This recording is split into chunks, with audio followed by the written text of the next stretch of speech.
یہ صدائے حریت جموں کشمیر ہے۔ کشمیر اپڈیٹ کے ساتھ ابن سلام۔ بھارتی قابض انتظامیہ نے سینئر حریت رہنما اور انجمن شرع شیعان کے صدر آغا سعید حسن الموسوی الصفوی کو ایک بار پھر گھر میں قید کر لیا۔ پیر کی صبح پولیس کی بھاری نفری کو بڑگام میں ان کے گھر کے باہر تعینات کر دیا گیا۔ 5 اگست 2019 کے بعد گزشتہ ماہ ہی ان کی خانہ نظر بندی ختم کر دی گئی تھی۔ Jammu Kashmir civil society forum نے غیر ریاستی باشندوں کو علاقے میں زمین کے مالکانہ حقوق دیے جانے سے متعلق قوانین کے نفاذ کے خلاف سری نگر میں احتجاجی مظاہرہ کیا۔ قابض حکام کی جانب سے پرتاپ پارک اور پریس کالونی کو پہلے ہی سیل کیے جانے کے باوجود فورم کے رہنما اور کارکنان پریس کالونی پہنچنے میں کامیاب ہوئے۔ پولیس نے مظاہرین کو منتشر کرنے کے لیے فورم کے سربراہ عبدالقیوم وانی، سینئر رہنما فاروق ترالی اور فردوس احمد بٹ سمیت 1 درجن کے قریب مظاہرین کو گرفتار کر لیا۔ قابض بھارتی فورسز نے ویری ناگ اسلام آباد میں تلاشی اور محاصرے کی پرتشدد کارروائی کی۔ سری نگر، کپواڑہ، بارامولہ، بانڈی پورہ، بڈگام، گاندربل، شوپیاں، کولگام، پلوامہ اور دیگر علاقوں کے مختلف دیہات اور قصبوں میں بھی تلاشی اور محاصرے کی کارروائیوں کا سلسلہ جاری ہے۔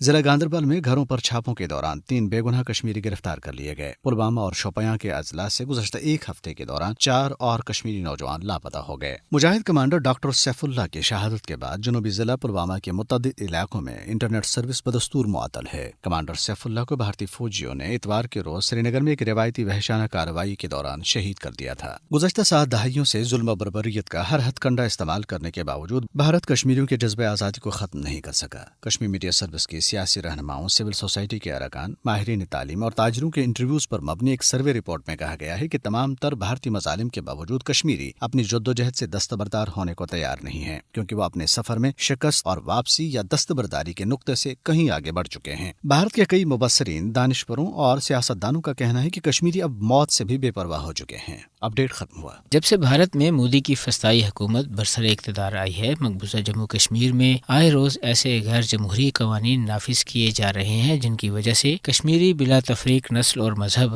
خوف کے ماحول میں زندہ ہیں۔ گزشتہ برس 5 اگست کو مقبوضہ ریاست کی خصوصی حیثیت کی منسوخی کے بعد سے جاری فوج کا غیر انسانی محاصرہ، آبادی کے تناسب کو تبدیل کرنے اور کشمیریوں کے وسائل چھیننے کے اوچھے ہتھ کنڈے یہ بات واضح کر رہے ہیں کہ دنیا بھر میں خود کو جمہوری ملک کہلانے والا بھارت دراصل بدترین آمریت کی آماجگاہ بن چکا ہے، جہاں انتہا پسند RSS کے گماشتے حکومت کر رہے ہیں۔ مقبوضہ جموں کشمیر میں ظلم اور بربریت اور آمریت کا ہر ہتھ کنڈا استعمال کرنے کے باوجود بھارت کی غاصب حکومت کشمیریوں کے جذبہ حریت کو ٹھنڈا کرنے میں بری طرح ناکام ہے۔ مودی حکومت کے غیر جمہوری اور غیر قانونی اقدامات کے خلاف احتجاجی دھارے میں اب بھارت کے سابق کٹھ پتلی سیاستدان اور کشمیری پنڈتوں کے نمائندے بھی شامل ہو چکے ہیں۔ غیر پشتینی باشندوں کو اراضی کے مالکانہ حقوق دینے سے متعلق قانون کے خلاف سول سوسائٹی فورم نے سری نگر میں احتجاج کیا، جبکہ کشمیری پنڈتوں کی تنظیم نے نئے لینڈ ایکٹ کی مخالفت کرتے ہوئے اسے اپنے ساتھ دھوکہ قرار دیا ہے۔ بھارتی حکومت کو انسانی تاریخ کی یہ بات یاد رکھنی چاہیے کہ کسی بھی قوم کو طاقت کے بل پر زیادہ دیر تک محکوم نہیں رکھا جا سکتا، اور وہ دن دور نہیں جب اس کا استعماری نظام جموں کشمیر سے اپنا بوریا بستر لپیٹنے پر مجبور ہوگا۔